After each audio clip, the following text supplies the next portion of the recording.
This is part 3 of the conversion process for my Tamiya TA02 to a Top Force chassis. So I still don't have the electronics installed yet. I'm still waiting for the speed controller motor that I ordered to come in the mail.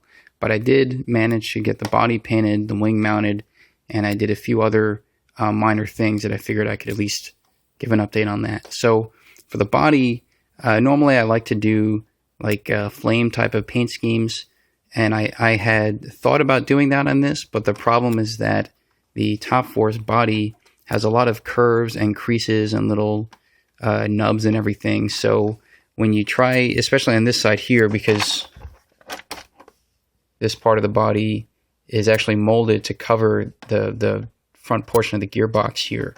So if I wanted to do flames, it would be very hard to mask off any flame patterns from the inside and effectively, you know, cover all these creases. So I figured I'd do something a little bit simpler and just paint it black and cover the windows in a nice red here, so it gives it sort of an evil look, if you want to call it that.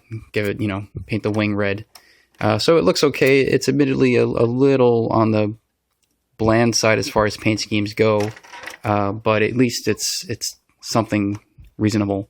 One thing I kind of noticed when I put this body on is that the sides here flare out quite a bit, and that's not because of the under tray. Here's the Lexan under tray. I just kept it clear. That doesn't push the body out or anything, as you can see here. There's plenty of clearance. It's just the body itself, as it is on the original Top Force, because this is a TBG body, but even the original Top Force body, it does come out like this. So that's a little weird. In modern four-wheel drive chassis, you know, the body would be more vertical on the sides here. So it just takes some getting used to as far as the aesthetics go. But anyway, body's done. So I didn't have very many decals that I wanted to put on it, and I may even take some of these off if I don't like the way that it looks in the long run. So I mounted the servo at least, and I have that going. One thing that I didn't have last time was mounted was the anti-roll bar set, and that's because I do have the set, but when you put on the rear shock tower for the Top Force, this bottom bit here where you would mount the camber link on the rear, it protrudes out enough so that the stock anti-roll bar is blocked by this bottom piece here, and you need to find a way to route the anti-roll bar around this. So by chance, I happen to have some anti-roll bars lying around for the Hot Body Cyclone D4, which is the more expensive version of the HPI Cyber 10B. And with a little bit of bending, you can actually get those anti-roll bars to work. So let me see if I can describe it a little better here. Got all these parts lying around. Is it in here?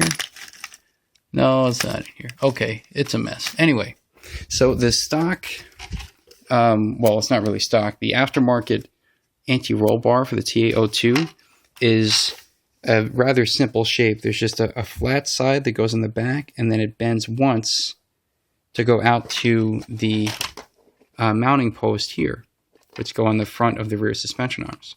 Now on the anti-roll bars for the Cyber 10B or the Cyclone D4, it doesn't have one crease. It has two creases per side. So you have a flat bit on the back, and then it bends up once, and then it bends up again on either side. And so that allows you, at least I was able to adapt it to this by just bending those out a little bit, bending the first crease out a little bit, and the second bend in a little bit, just to try to make the anti-roll bar fit around the bottom of the shock tower here. Okay, so you can get it to work, but just not with the stock Tamiya anti-roll bar for the TA02, because it can't go around this bit. And the stock Tamiya anti-roll bar is a bit stiffer than this one, so I don't expect to get much out of it, but at least it's something. When I filled the... So I put gear diffs front and rear in this chassis because it'll be more durable, and I filled it with gear diff fluid just to see if I can, better tune the differential action.